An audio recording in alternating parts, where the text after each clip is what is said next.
Welcome everyone to the Halloween episode of Terror Salad Presents Holly's Haunts. I'm here again with Holly Lindblom. We have a special spooky Halloween episode today where we're going to talk about the origins of Halloween and some of our favorite things about Halloween too. Yes, absolutely. Yeah.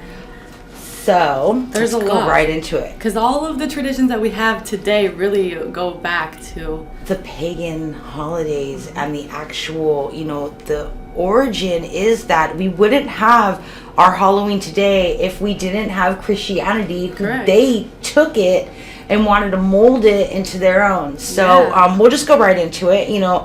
Halloween is Celtic celebration of the end of the harvest season. Right. The end of summer, beginning of fall. That's right. And this is the time when families or people come home. This is the time where you put all your crops. Everybody comes home. Everybody settles in for the winter. Mm-hmm. This is about to get dark. This is also the season back in the day that it was life or death. I mean, this was the time where it's cold. This is when the snow comes. Survival. Needed. Yes, and this is where you pack rat everything, and this is where the bonfires came in, where they were actually setting huge bonfires, and they were dressing up in animal pelts and bones, and they were literally just singing and having a good time to celebrate Samhain, and that's where the original comes from.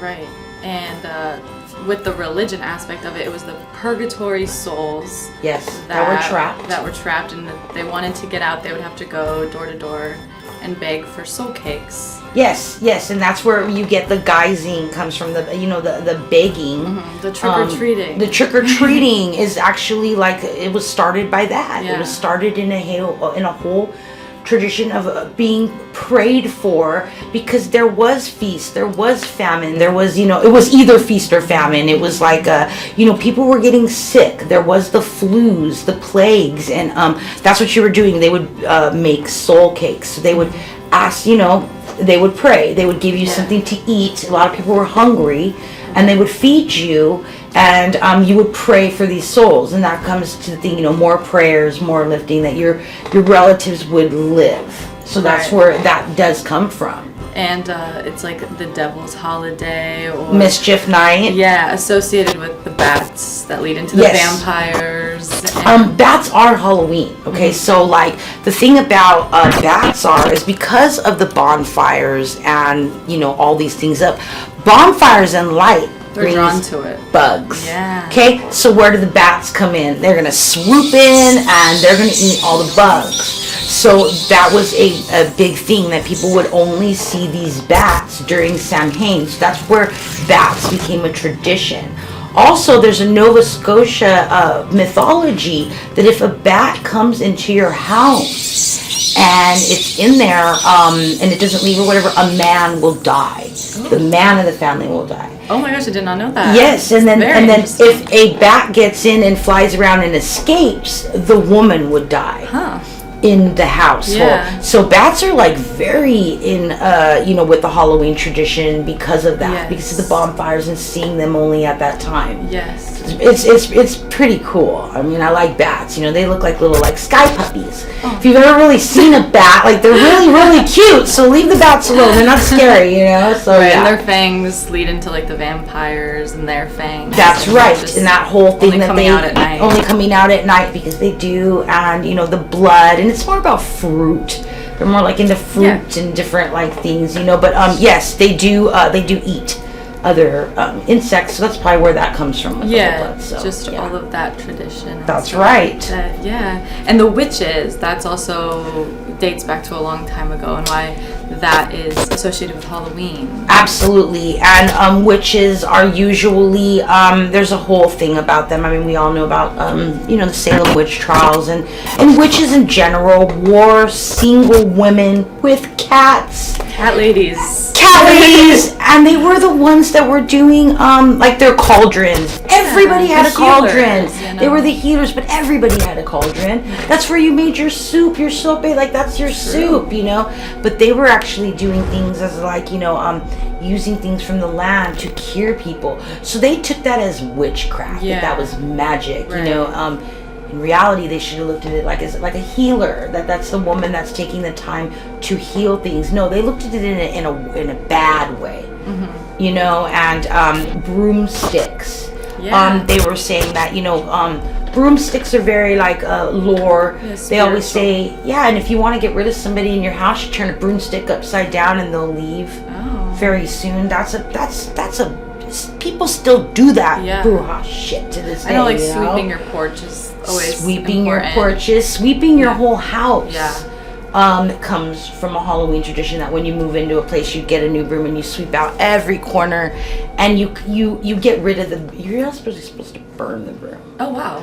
To get all the bad energy out of the house, and that's like comes from, you know, witches and Halloween and stuff like that, you know. And then like the invention of Halloween parties was to deter kids from Mischief Night. It was always like the night before, correct? Right. So you have, you know, November 1st is All Saints Day.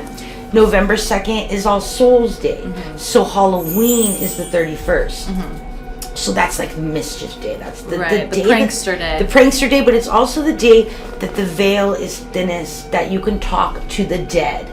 That people could actually, you know, talk to their family members. That's where, you know, Dia de los Muertos comes in on the 1st into other tradition that you're offering. That's true, You know, that they'll come back, they'll bless you, and you can ask them things, or to, you know, your ancestors to bless you. And it's one day of the year, so it's kind of allowed. And then that comes back to the church. The church moved it from May 13th was the original, which is my daughter's birthday. I know, I think that's so funny. Birthday. I think that's so crazy. And they moved it to be in correlation with All Saints Day and All Souls Day. So the church moved it over and said, oh no, that's not convenient for us, we're just going to move it over here. You know, but that was original. That's how it works. You know, right before the summer, because also, you know, you have spring, but summer is where a lot of things die too because of the heat. You know what I mean? So that's when the gatherings and that, to get through that. It's also a little cooler around Halloween. That's right. That's crisp in the air. And since it was All Mischief's Day, these kids are going out and, you know, lighting things on fire, throwing rocks through windows. So, like, schools and fire departments would come up with ways to deter them from that. And that's why we have, like, costume parties. The invention of parties for Halloween and games. The games. Bobbing for apples. Exactly. And, like, you know, and then Halloween always starts at dusk. That's because you go out and you guysing or you beg for candy, but, you know, it's trick or treat.